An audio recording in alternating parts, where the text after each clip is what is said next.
श्री रामचंद्र भगवान की जय, बागेश्वर बालाजी महाराज की जय, सन्यासी बाबा की जय। आप सभी को मेरा राम राम। जय जय जय हनुमान गुसाई, कृपा करो गुरुदेव की नाई।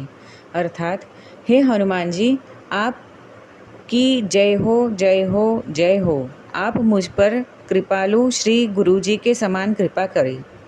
आध्यात्मिक जीवन में गुरु जी का बहुत महत्व होता है। एक सच्चा गुरु ही साधक को आध्यात्मिकता में आगे लेके जाता है। गुरु जो होते हैं ना, वो पहले से ही आध्यात्मिकता के हर रास्ते से गुजर चुके होते हैं और उन पर देवता की असीम कृपा होती है। आज हम इस वीडियो में गुरु धारण करने के विषय में बात करेंगे। आध्यात्मिकता में गुरु जनरली दो प्रकार से धारण होते हैं। वैसे तो बहुत सारे प्रकार हैं, पर मेनली दो तरह के गुरु होते हैं। एक गुरु होते हैं शरीरधारी गुरु, और दूसरे हैं जिनका शरीर नहीं है और जो भगवान के चरणों में स्थान प्राप्त कर चुके हैं, मतलब समाधि में लीन हो चुके हैं। उनकी सिर्फ शक्ति रूपी कृपा ही प्राप्त होती है। जब एक साधक की आध्यात्मिकता में शुरुआत होती है, तब एकदम से शक्तियों का पर्चा नहीं होता। तब मार्गदर्शन के लिए शरीरधारी गुरु की ही आवश्यकता होती है, जिनके द्वारा साधक को आगे मार्गदर्शन मिलता है। शुरुआत में ज़्यादातर साधकों को शक्ति रूपी गुरु, मतलब जिनका शरीर नहीं होता, उनसे मार्गदर्शन लेना काफ़ी मुश्किल होता है, क्योंकि शक्ति से कैसे बात करनी है, क्या संकेत होते हैं, वो सपने में आके कुछ मंत्र या कोई उपाय बताते हैं तो वो याद नहीं रहते। शरीरधारी गुरु जी की आवश्यकता वहाँ पर होती है जब हम शुरुआत में कोई उग्र साधना करते हैं और देवता की उग्र रूपी ऊर्जा साधक पर आती है। उस उग्र ऊर्जा को गुरु जी रोककर शिष्य को बचाए रखते हैं। बिना शरीरधारी गुरु जी भी ऐसा कर सकते हैं, पर ये तब संभव है जब साधक को साधना क्षेत्र में शक्तियों का बहुत अनुभव हो और अपने बिना शरीरधारी गुरु से अच्छा खासा कनेक्शन हो। एक बात और कि आध्यात्मिकता में के उच्च लेवल पर साधक को परमात्मा से मिलाने वाले बिना शरीरधारी गुरु जी ही होते हैं। वही है जो अपनी शक्ति रूपी कृपा से साधक को आज्ञा चक्र, सहस्त्रार चक्र, दशम द्वार और अंत में परमात्मा तक पहुंचाते हैं। पर गुरु कैसे होने चाहिए? गुरु भले ही भगवान ना हो, पर वो देवता के समान होते हैं।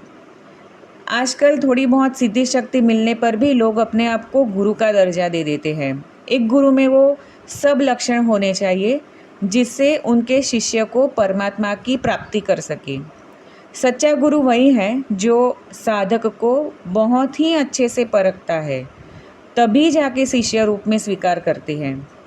सच्चा गुरु एकदम से किसी को भी अपना शिष्य नहीं बनाते, क्योंकि जब गुरु अपनी दीक्षा देते हैं तो कहीं ना कहीं वो साधक के कर्म से जुड़ जाते हैं।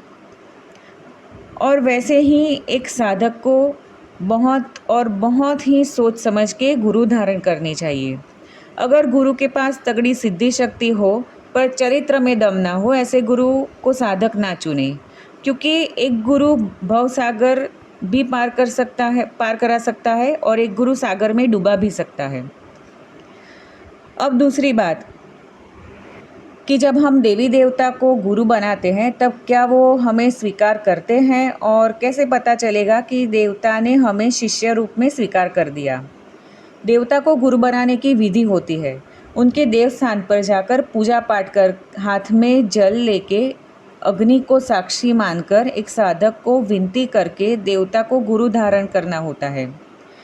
ऐसा करके साधक नॉर्मल पूजा पाठ, सौम्य मंत्र की साधना कर सकता है।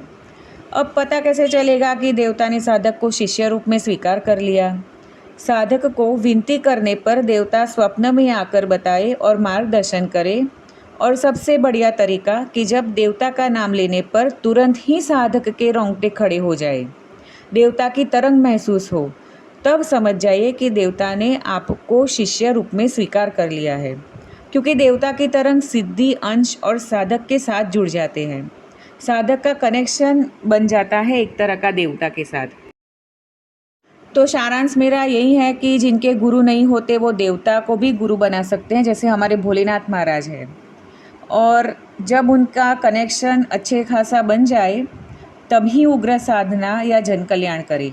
नहीं तो सौम्य साधना ही करें और गुरु को बहुत ही ध्यान से चुनिए। जैसे गुरु परखते हैं अपने शिष्य को, वैसे ही एक साधक को भी गुरु के बारे में सब जान लेना चाहिए और जाने बिना उनकी दीक्षा नहीं लेनी चाहिए।